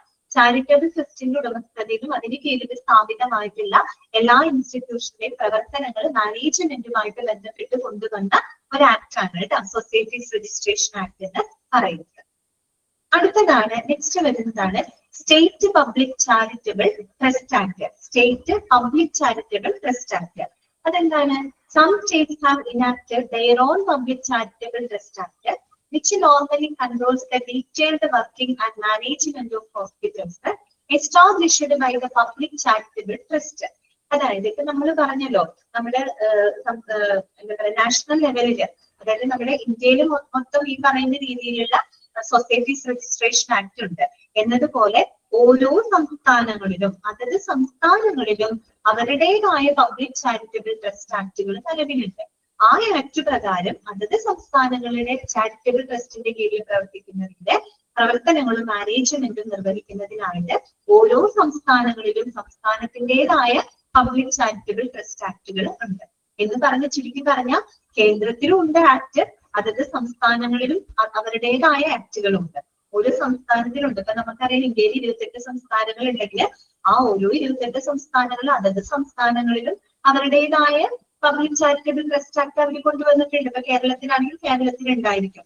ഇന്ത്യയില് മൊത്തമായിട്ടുള്ള ആക്ട് ഉണ്ടാവും. അതുകൂടാതെ കേരള സംസ്ഥാനത്തിൽ പ്രവർത്തിക്കുന്ന അത്തരം സ്ഥാപനങ്ങളുടെ മാനേജ്മെന്റിനായിട്ട് കേരള റൂൾസ് ആൻഡ് റെഗുലേഷൻസ്, കേരളത്തിൻ്റെതായ പബ്ലിക് ചാരിറ്റബിൾ ട്രസ്റ്റ് ആക്ടുകളും ഉണ്ടായിരിക്കും. ക്ലിയർ ആയോ? അതാണ് ഉദ്ദേശിക്കുന്നത് കേട്ടോ. In such state society should also be registered under the state act. അപ്പൊ അങ്ങനെ വരുമ്പോൾ നമ്മൾ സ്റ്റേറ്റ് ആക്ട് പ്രകാരം രജിസ്റ്റർ ചെയ്യണം. അത് കൂടാതെ സെൻട്രൽ ആക്ട് പ്രകാരം രജിസ്റ്റർ ചെയ്തിരിക്കും. ഓക്കെ, ഇത്രയുള്ളത്, വേറെ കാര്യങ്ങളൊന്നുമില്ല. പിന്നെ എന്താന്ന് വെച്ചാല് acts in relation to establishment of hospitals or nursing homes കേട്ടോ. അതായത് ഹോസ്പിറ്റലുകള്, നഴ്സിംഗ് ഹോമുകള്, അതിന്റെ സ്ഥാപനവുമായിട്ട് ബന്ധപ്പെട്ട കുറച്ച് ആക്ടുകൾ ഉണ്ട് കേട്ടോ. നോക്കുക. There are regional laws in each state controlling the establishment and standards about the hospitals or nursing homes. അതായത് നമ്മുടെ ഓരോ സംസ്ഥാനങ്ങളുടെ ഉള്ളിലേക്ക് ചെന്ന് കഴിഞ്ഞാൽ പ്രാദേശിക നിയമങ്ങൾ വരെ നിലവിലുണ്ട്. റീജിയണൽ ലോകൾ വരെ ഉണ്ടെന്നാ പറയുന്നത്. പ്രാദേശിക നിയമങ്ങൾ വരെ നിലവിലുണ്ട്. എന്തിനു വേണ്ടിയിട്ട്? ഈ പറയുന്ന ഹോസ്പിറ്റലുകള്, നഴ്സിംഗ് ഹോമുകളുടെ സ്ഥാപനവുമായിട്ട്, എസ്റ്റാബ്ലിഷ്മെന്റുമായിട്ട് ബന്ധപ്പെട്ട് അത് ഓരോ സംസ്ഥാനങ്ങളിലും പ്രാദേശിക നിയമങ്ങൾ വരെ നിലവിലുണ്ട്. ശരിക്കും പറഞ്ഞാൽ നിങ്ങൾ ഇത്രയും മനസ്സിലാക്കിയാൽ മതി. നിയമങ്ങൾ എന്ന് പറയുമ്പോൾ അതെന്ന് പറയുമ്പോൾ സെൻട്രൽ നിയമങ്ങളുണ്ട്, കേന്ദ്ര നിയമങ്ങളുണ്ട്, സംസ്ഥാനത്തിന് അവരുടേതായ നിയമങ്ങളുണ്ട്, പോരാത്തതിന് പ്രാദേശികമായിട്ടുള്ള നിയമങ്ങൾ വരെ നിലവിലുണ്ട്. ഓക്കെ, ഈ പറയുന്ന എല്ലാ നിയമങ്ങൾക്കും വിധേയമായിക്കൊണ്ട് വേണം നമ്മുടെ എന്താ പറയാ ഇൻസ്റ്റിറ്റ്യൂഷൻസുകളെല്ലാം തന്നെ പ്രവർത്തിക്കാനായിട്ട്. ഓക്കെ, ഇനി നോക്കാം കേട്ടോ. അടുത്തതാണ് shops and establishment act. Shops and establishment act അതൊരു പ്രാദേശികമായിട്ടുള്ളൊരു നിയമമാണ്. റീജിയണൽ ലോക്ക് ഒരു എക്സാമ്പിൾ ആണ് കേട്ടോ. നോക്കാം.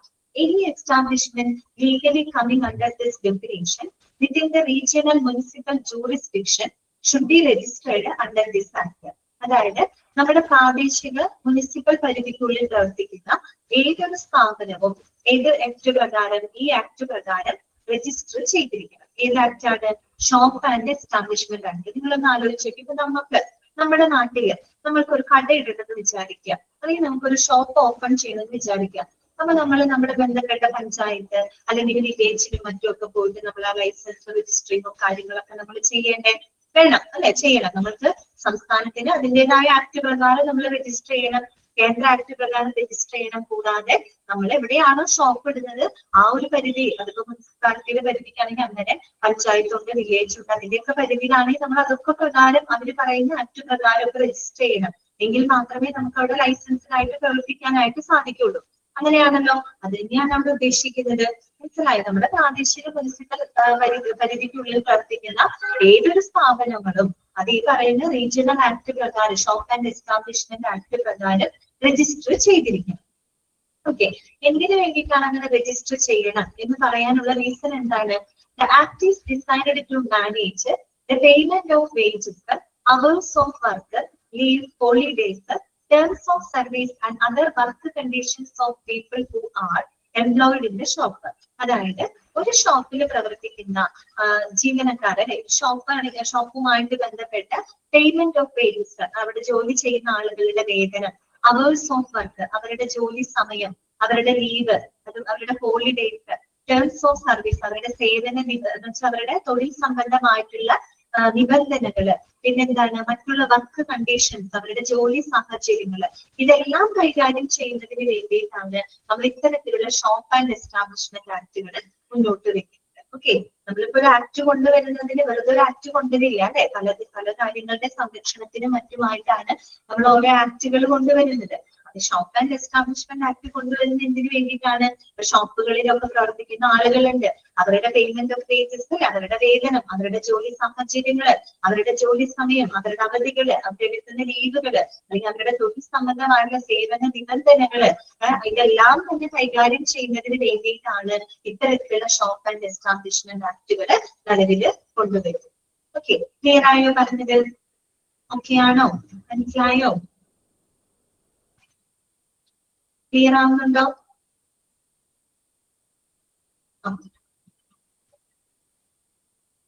നെക്സ്റ്റ് പഠിക്കാൻ പോകുന്ന ആക്ടുകളൊക്കെ ഇമ്പോർട്ടന്റ് ആണ് കേട്ടോ. സൊസൈറ്റീസ് രജിസ്ട്രേഷൻ ആക്ട് ഇമ്പോർട്ടന്റ് ആണ്, 1860 കേട്ടോ. അടുത്ത നോക്കാം, PCPNDT ആക്ട്. PCPNDT ആക്ട് ആദ്യം നിങ്ങൾ പഠിക്കേണ്ടത് PCPNDTയുടെ ഫുൾ ഫോം ആണ് ആദ്യം പഠിക്കേണ്ടത് കേട്ടോ. എന്താണ് അതിന്റെ ഫുൾ ഫോം നോക്കാം. The pre conception and prenatal diagnostic techniques act എന്നാണ് കേട്ടോ. PCPNDTയുടെ ഫുൾ ഫോം എന്താണ്? പ്രീ കൺസെപ്ഷൻ, അതുപോലെ പ്രീനാറ്റൽ ഡയഗ്നോസ്റ്റിക് ടെക്നിക്സ് ആക്ട്. ഈ ആക്ടിന് പറയുന്ന മറ്റൊരു പേരാണിത് prohibition of sex selection act എന്ന് അറിയപ്പെടുന്നു. എന്താണ്? Prohibition of sex selection act. നമുക്കറിയാം അല്ലെ, നമ്മുടെ രാജ്യത്ത് ഈ പറയുന്ന ഗർഭാശയ കുഞ്ഞിന്റെ ലിംഗനിർണയം നിരോധിച്ചിട്ടുണ്ട്, അറിയാലോ. നമ്മള് പ്രഗ്നൻസിയിൽ ഒരിക്കലും കുഞ്ഞുങ്ങളുടെ ലിംഗനിർണയം നടത്താനായിട്ട് പാടുള്ളതല്ല. അതിന് കാരണമായിട്ടുള്ള ആക്ട് ആണിത് PCPNDT ആക്ട് എന്ന് പറയുന്നത് കേട്ടോ. അതിന്റെ ഫുൾ ഫോം ഇമ്പോർട്ടന്റ് ആണ്. Pre conception and pre natural diagnostic techniques act. മറ്റൊരു പേരും കൂടി ഉണ്ട്, prohibition of sex selection act ആണ് കേട്ടോ. ഓക്കെ, എന്നാണ് ഈ ആക്ട് കൊണ്ടുവരുന്നത് നോക്കി. PCPNDT act was approved on 20th September 1994. Underline ചെയ്ത് വെക്കുക കേട്ടോ. 1994 സെപ്റ്റംബർ 20 ഈ ഒരു ആക്ട് നിലവിൽ കൊണ്ടുവരുന്നത് കേട്ടോ. എന്നാണ് 1994 സെപ്റ്റംബർ 20 കേട്ടോ. അന്നാണ് ഈ ഒരു ആക്ട് കൊണ്ടുവരുന്നത്. എന്തിനു വേണ്ടിയിട്ടാണ് ഈ ഒരു ആക്ട് കൊണ്ടുവരുന്നതെന്ന് അറിയാമോ? നമ്മുടെ രാജ്യത്ത് ഈ സ്ത്രീകളുടെ അനുപാതം കുറയുന്നതിന് കാരണമായിട്ടുള്ള പെൺഭ്രൂണ ഹത്യ തടയുന്നതിന് വേണ്ടിയിട്ട് കൊണ്ടുവന്നിട്ടുള്ള ഒരു ആക്ട് ആയിരുന്നു PCPNDT ആക്ട് എന്ന് പറയുന്നത്. കാര്യം എന്താന്ന് വെച്ച് കഴിഞ്ഞാല്, ഈ ഒരു ആക്ട് വരുന്നതിന് മുൻപ് നമുക്ക് കുഞ്ഞുങ്ങളുടെ ലിംഗനിർണയം നടത്താൻ പറ്റുമായിരുന്നു. അതുകൊണ്ട് പ്രീ കൺസെപ്ഷൻ എന്ന് പറയുന്നത് പ്രഗ്നൻസി ടൈമില് തന്നെ നമുക്ക് കുഞ്ഞുങ്ങളുടെ ലിംഗനിർണയം നടത്താൻ സാധിക്കുമായിരുന്നു. അങ്ങനെ ഉണ്ടായിരുന്ന സമയത്ത് ഇപ്പം പെൺകുഞ്ഞാണെന്ന് അറിഞ്ഞു കഴിഞ്ഞാല് ആളുകൾ എന്ത് ചെയ്യുന്നറിയുമോ, അതിനെ അബോർഷൻ ചെയ്ത് കളയുമായിരുന്നു. കാര്യം പെൺകുട്ടികളൊക്കെ സമൂഹത്തിന്റെ ഒരു ഭാരമായിട്ട് കണ്ടിരുന്ന അങ്ങനെ ഒരു കാലഘട്ടം ഇന്നൊക്കെ ഒരുപാട്, ഇന്നും ഇല്ലാന്നല്ല എങ്കിലും കുറെയൊക്കെ മാറി തുടങ്ങി, ആളുകളുടെ കാഴ്ചപ്പാടൊക്കെ മാറി തുടങ്ങി. പക്ഷെ ഒരു കാലഘട്ടത്തിൽ പ്രത്യേകിച്ച് നമ്മുടെ കേരളത്തിനേക്കാൾ കൂടുതൽ നമ്മുടെ നോർത്ത് ഇന്ത്യ അങ്ങനെയുള്ള സ്ഥലങ്ങളിലൊക്കെ ഈ പെൺകുട്ടികള് ആണെന്ന് അറിഞ്ഞു കഴിഞ്ഞാല് ഉടനെ തന്നെ അവരെ ഇല്ലാതാക്കുന്ന ഒരു രീതി ഉണ്ടായിരുന്നു. പെൺകുട്ടികൾ ജനിച്ച അവര് പഠിപ്പിക്കണം, അവരെ വിവാഹം കഴിച്ചയക്കണം, അതൊക്കെ ഒരു ഭാരമായിട്ട് കണ്ടിരുന്ന, അല്ലെങ്കിൽ പെൺകുട്ടികളെ തന്നെ ഒരു ഭാരമായിട്ട് കണ്ടിരുന്ന ഒരു കാലഘട്ടമൊക്കെ ഉണ്ടായിരുന്നല്ലോ.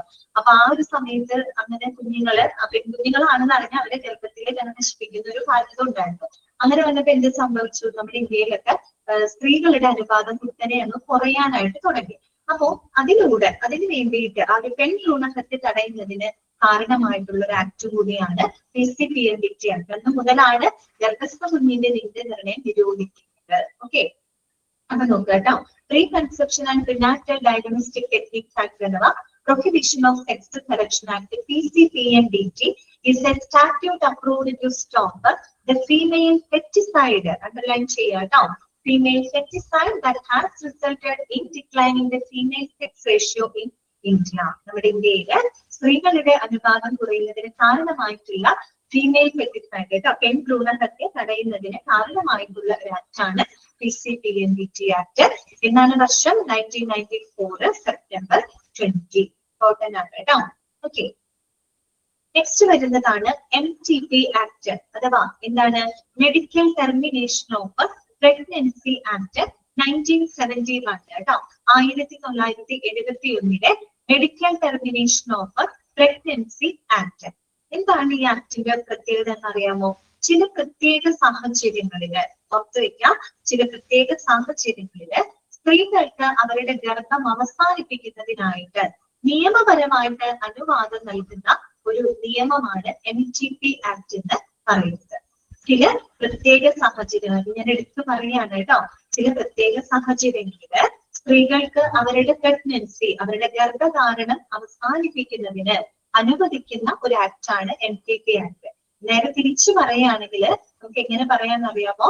സുരക്ഷിതമല്ലാത്തതും അതുപോലെ സുരക്ഷിതമല്ലാത്തതായിട്ടുള്ള ഗർഭഛിദ്രം മൂലം ഉണ്ടാകുന്ന അപകടങ്ങളിൽ നിന്ന് സ്ത്രീകൾക്ക് സംരക്ഷണം കൊടുക്കുന്ന ഒരു ആക്ട് കൂടിയാണ് MTP ആക്ട് എന്ന് പറയുന്നത്. പ്രത്യേക സാഹചര്യം എടുത്തു പറഞ്ഞു. അതായത് ഇപ്പോ ചില സിറ്റുവേഷനില് ഇപ്പോ ചില കുഞ്ഞുങ്ങളുടെ എന്താ പറയാ വളർച്ച, അല്ലെങ്കിൽ ചില കുഞ്ഞുങ്ങളുടെ വളർച്ച എന്ന് പറയുന്നത് അമ്മയുടെ എന്താ പറയാ ആരോഗ്യമല്ല അവരുടെ ജീവന് ഭീഷണിയാവുന്ന ഒരു അവസ്ഥയുണ്ടെന്ന് വിചാരിക്കാം. അത് നേരത്തെ അറിയാൻ പറ്റും. അങ്ങനെ ഉണ്ടെങ്കിൽ നമുക്ക് ആ ഒരു ഗർഭം അല്ലെങ്കിൽ ആ ഒരു പ്രഗ്നൻസി വേണ്ടാന്ന് വെക്കാം. ഓക്കെ, അതുപോലെ തന്നെ ഇപ്പോ ചില വൈകല്യങ്ങളുള്ള കുഞ്ഞുങ്ങള് നമ്മൾ തുടക്കം എല്ലാം സ്കാനിങ് ഒക്കെ ചെയ്യുന്നുണ്ടല്ലോ. അപ്പൊ സ്കാനിങ് ഒക്കെ ചെയ്യുന്ന സമയത്ത് ഭയങ്കര വൈകല്യങ്ങൾ ഉണ്ടാവാൻ സാധ്യതയുള്ള കുഞ്ഞാണ്, അല്ലെങ്കിൽ അങ്ങനെയൊക്കെ ഉള്ള കുഞ്ഞുങ്ങളാണെന്ന് അറിയുകയാണെങ്കിൽ അത് നേരത്തെ തന്നെ നമുക്ക് അത് വേണ്ടാന്ന് വെക്കാം. ഓക്കെ, അതായത് അത്തരം കുഞ്ഞുങ്ങൾ ചിലപ്പോൾ ജനിച്ചു കഴിഞ്ഞാൽ കൂടുതൽ അവർക്ക് ബുദ്ധിമുട്ടായിരിക്കും. കുഞ്ഞുങ്ങൾ വളരെ വൈകല്യത്തോടു കൂടി കുഞ്ഞുങ്ങളൊക്കെ ജനിക്കുകയാണെങ്കിൽ ബുദ്ധിമുട്ടാണല്ലോ. അപ്പൊ അതുകൊണ്ട് തന്നെ അത്തരം കേസുകളിൽ അങ്ങനെ ചെയ്യാം. പിന്നെ അതുകൊണ്ടാണ് പ്രായപൂർത്തിയാകാതെ പ്രഗ്നന്റ് ആവുന്ന, റേപ്പ് വിക്ടിം ആയതിന്റെ പേരിൽ പ്രഗ്നന്റ് ആവുന്ന കുട്ടികൾ അങ്ങനെയൊക്കെ ഉണ്ടാവുമല്ലോ. അപ്പൊ അതൊക്കെ ചില കേസുകളിൽ അങ്ങനെയൊക്കെ ചെയ്യാൻ പറ്റും, പ്രഗ്നൻസി അവിടെ സ്റ്റോപ്പ് ചെയ്യാൻ പറ്റും. അതാണ് അവിടെ പറയുന്നത് കേട്ടോ. Medical termination of pregnancy act എന്നാണ് ഇതിനെ പറയുന്നത്. അല്ലാണ്ട് പ്രസവം നിർത്തുന്നതല്ല ഉദ്ദേശിക്കുന്നത് കേട്ടോ. ഡെലിവറി കഴിഞ്ഞ് ഡെലിവറി സ്റ്റോപ്പ് ചെയ്യുന്നതല്ല അവിടെ ഉദ്ദേശിക്കുന്നത്. ഇവിടെ ശരിക്കും അബോർഷനുമായിട്ട് ബന്ധപ്പെട്ടാണ് പറയുന്നത്. ചില പ്രത്യേക സാഹചര്യങ്ങളില് സ്ത്രീകൾക്ക് അവരുടെ പ്രഗ്നൻസി സ്റ്റോപ്പ് ചെയ്യാനായിട്ട് അനുവദിക്കുന്ന ഒരു ആക്ടാണ് MTP ആക്ട് എന്ന് പറയുന്നത്. അതിന് പ്രത്യേക കണ്ടീഷൻസോ കാര്യങ്ങളോ ഉണ്ട് കേട്ടോ. അതിന് മാത്രമേ അങ്ങനെ ചെയ്യാനായിട്ട് അനുവദിക്കുള്ളൂ. Okay, medical termination of pregnancy act 1971 to provide for the stoppage of certain pregnancies by the registered medical practitioners and for matters linked therewith. കേട്ടോ, ഈ ഒരു ആക്ട് പ്രകാരം രജിസ്റ്റേർഡ് ആയിട്ടുള്ള മെഡിക്കൽ പ്രാക്ടീഷണേഴ്സിന് മാത്രമേ അത് അവസാനിപ്പിക്കാനുള്ള അധികാരം കൊടുക്കുന്നുള്ളൂ കേട്ടോ. അത് വളരെ രജിസ്റ്റേർഡ് ആയിട്ടുള്ള ലൈസൻസ്ഡ് ആയിട്ടുള്ള മെഡിക്കൽ പ്രാക്ടീഷണേഴ്സ് ഉണ്ട്. അവർ അത് രണ്ടുപേരാണ് പറയുന്നത്. രണ്ടുപേര് മീൻസ് മറ്റേ ടൈമിൽ രണ്ടുപേരാണ് വേണ്ടത്. അവർക്ക് മാത്രമേ അങ്ങനെ ഒരു എന്താ പറയാ പ്രഗ്നൻസി സ്റ്റോപ്പ് ചെയ്യാനുള്ള റൈറ്റ് കൊടുക്കുന്നുള്ളൂ കേട്ടോ. ഓക്കെ, ക്ലിയർ ആയോ പറഞ്ഞത്? മനസ്സിലാവുന്നുണ്ടോ?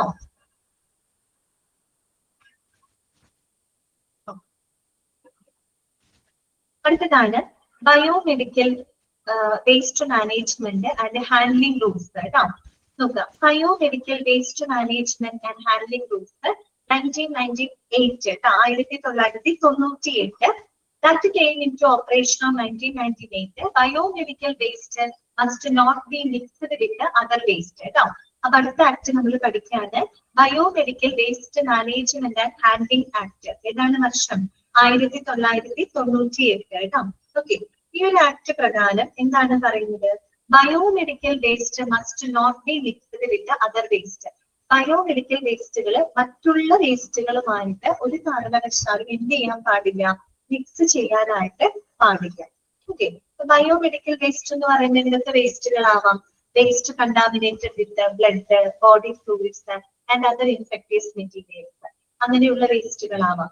അതുപോലെ തന്നെ നമുക്ക് പറയുകയാണെങ്കിൽ tissues, cells and other organs or body parts that is removed during the surgery or autopsy. അല്ലെ, നമ്മളുടെ സർജറിയുടെ സമയത്ത് അല്ലെങ്കിൽ ഓട്ടോപ്സി പോസ്റ്റ്മോർട്ടം ചെയ്യുന്ന സമയത്തൊക്കെ റിമൂവ് ചെയ്യപ്പെടുന്ന ശരീരഭാഗങ്ങള്, ശരീര അവയവങ്ങള്, അല്ലെങ്കിൽ മറ്റു സർജറിയുടെ ഭാഗമായിട്ട് റിമൂവ് ചെയ്യുന്ന ടിഷ്യൂസോ സെല്ലുകളോ അതൊക്കെ എന്താണ്? ബയോമെഡിക്കൽ വേസ്റ്റുകളാണ് അല്ലെ.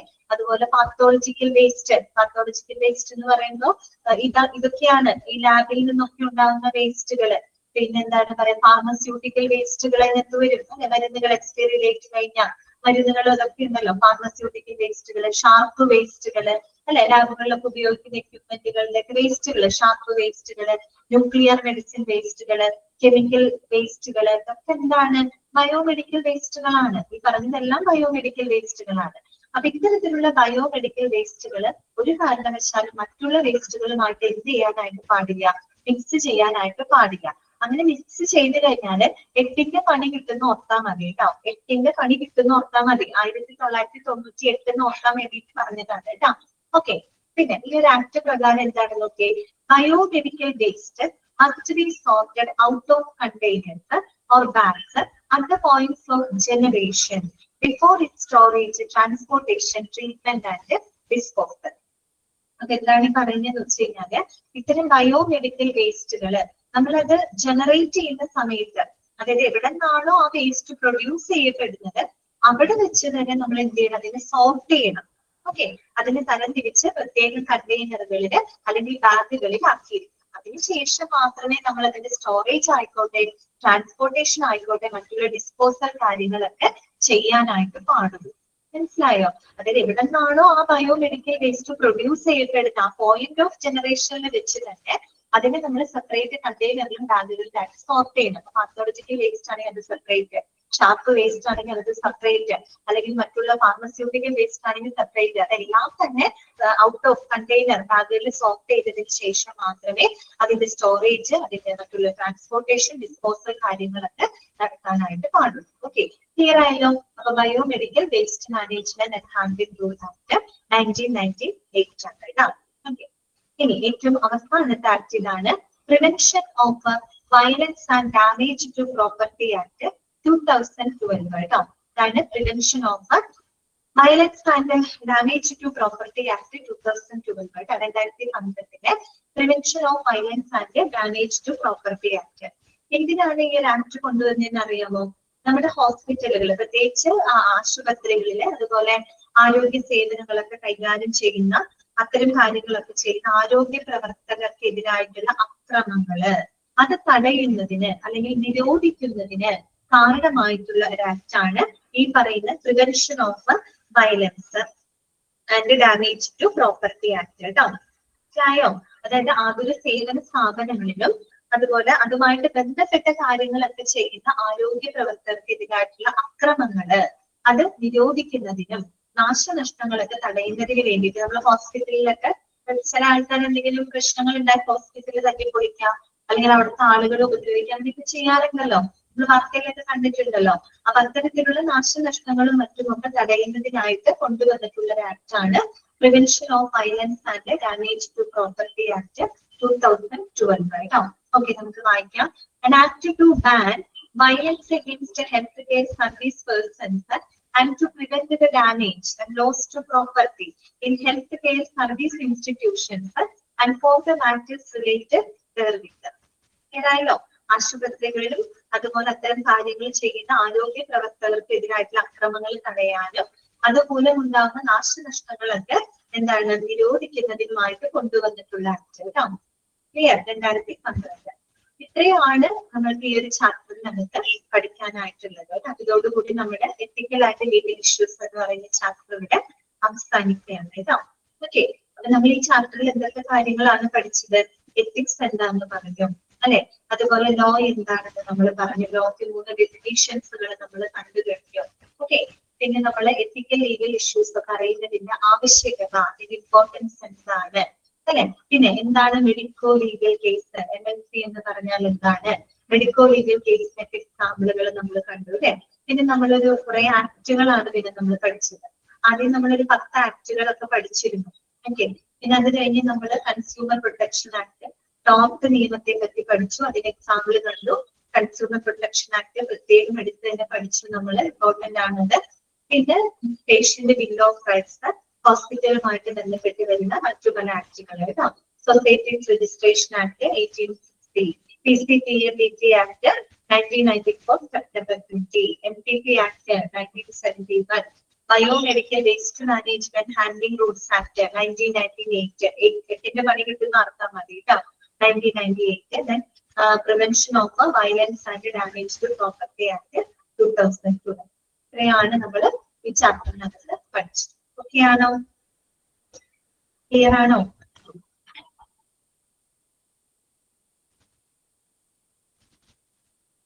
എളുപ്പമുള്ള ആക്ട് അല്ലേ ഈ ആക്ടുകള്?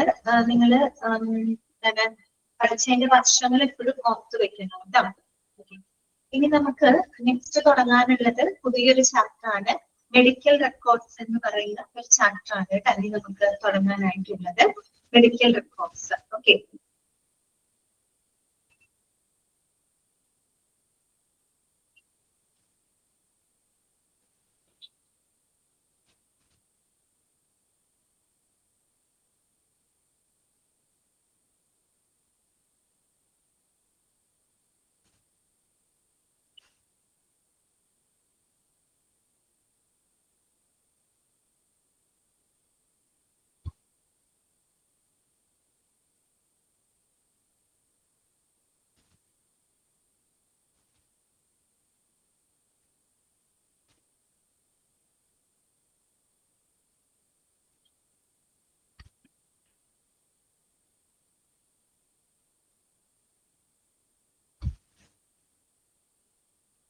അപ്പൊ ഇനി നമുക്ക് നെക്സ്റ്റ് പഠിക്കാനുള്ള ചാപ്റ്റർ നമ്പർ 6 ആണ്, മെഡിക്കൽ റെക്കോർഡ്സ് കേട്ടോ.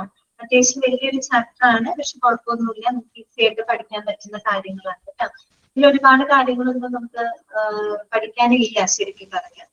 കാര്യങ്ങളൊക്കെ മനസ്സിലാക്കി വെക്കാനുള്ളൂ കേട്ടോ. മെഡിക്കൽ റെക്കോർഡുമായിട്ട് ബന്ധപ്പെട്ട് അറിഞ്ഞിരിക്കേണ്ട കുറച്ച് കാര്യങ്ങളുണ്ട്. അപ്പൊ നമുക്ക് വായിച്ച് പെട്ടെന്ന് ഓർക്കാൻ എളുപ്പമുള്ള കാര്യങ്ങളാണ് കേട്ടോ. ചാപ്റ്റർ കാര്യം വലുതാണ്. അപ്പൊ നിങ്ങൾ വിചാരിക്കുന്നത് വലിയ ചാപ്റ്റർ ആണെങ്കിൽ കുറെ കാര്യങ്ങളൊക്കെ പഠിക്കാനുണ്ടാവും വിചാരിക്കുന്നു വേണ്ട, എളുപ്പമാണ് പഠിക്കാൻ മെഡിക്കൽ റെക്കോർഡ്സ്. ഓക്കെ, അപ്പം ജസ്റ്റ് വേണമെങ്കിൽ നമുക്കൊന്ന് 2 കാര്യങ്ങൾ തുടങ്ങി വെച്ച് അവസാനിപ്പിക്കാം കേട്ടോ. അപ്പൊ മെഡിക്കൽ റെക്കോർഡിനെ പറ്റിയിട്ട് നിങ്ങൾ കേട്ടിട്ടുണ്ടോ? മെഡിക്കൽ റെക്കോർഡ് കേട്ടിട്ടുണ്ടോ? നിങ്ങള് കേട്ടിട്ടുണ്ട്. ഓക്കെ, അപ്പൊ എന്താണ് മെഡിക്കൽ റെക്കോർഡ്? എന്തായിരിക്കും മെഡിക്കൽ റെക്കോർഡ്? പറഞ്ഞോ, കുഴപ്പമില്ല, എന്തായാലും കുഴപ്പമില്ല, അതൊക്കെ പറഞ്ഞോ. നമ്മുടെ ക്ലാസ്സില് നിങ്ങൾക്ക് അഭിപ്രായങ്ങളൊക്കെ തുറക്കുക, നിങ്ങളുടെ ആശയങ്ങളൊക്കെ പറയും. പേഷ്യന്റ് ഡീറ്റെയിൽസ്, ഓക്കെ, കറക്റ്റ് ആണ് കേട്ടോ ശരണ്യ.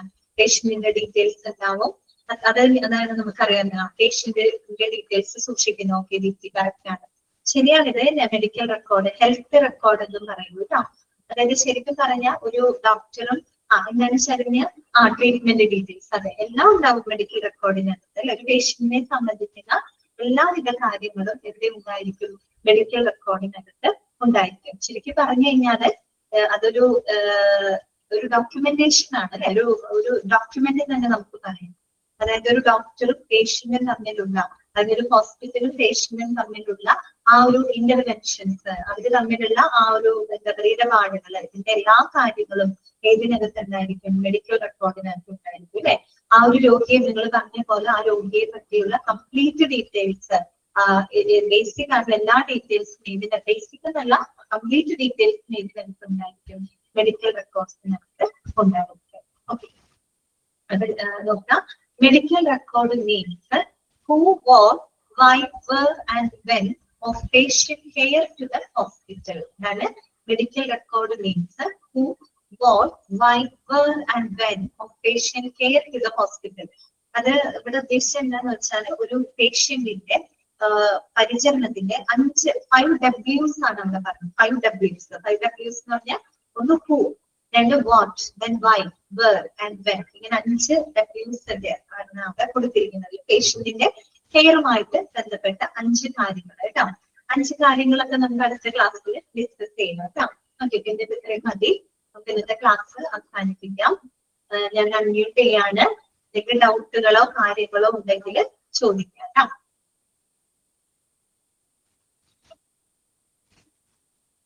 നിങ്ങൾ മോക്ക് ടെസ്റ്റുകളൊക്കെ ചെയ്ത് നോക്കാറുണ്ടോ? പ്രാക്ടീസ് ചെയ്യാറുണ്ടോ മോക്ക് ടെസ്റ്റുകൾ? ഉണ്ട്. ഓക്കെ, അത് അങ്ങനെ തന്നെ ചെയ്ത് പോകുന്നത് നല്ലതാണ് കേട്ടോ. ക്ലാസ് കേൾക്കുക, അതോടൊപ്പം തന്നെ മോക്ക് ടെസ്റ്റുകൾ നോക്കണം കേട്ടോ. അത് നിങ്ങൾക്ക് അല്ലെങ്കിൽ എക്സാമിന്റെ സമയമാകുമ്പോൾ ബുദ്ധിമുട്ട് വരരുത്. അതുകൊണ്ടാണ് പറയുന്നത് കേട്ടോ. ഡൗട്ടുകൾ എന്തെങ്കിലും ഉണ്ടെങ്കിൽ നമുക്ക് ചോദിക്കാം.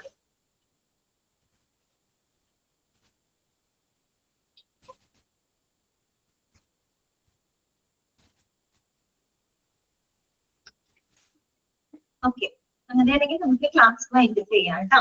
നെക്സ്റ്റ് ക്ലാസ്സിൽ കാണുന്നത്. Okay, thank you.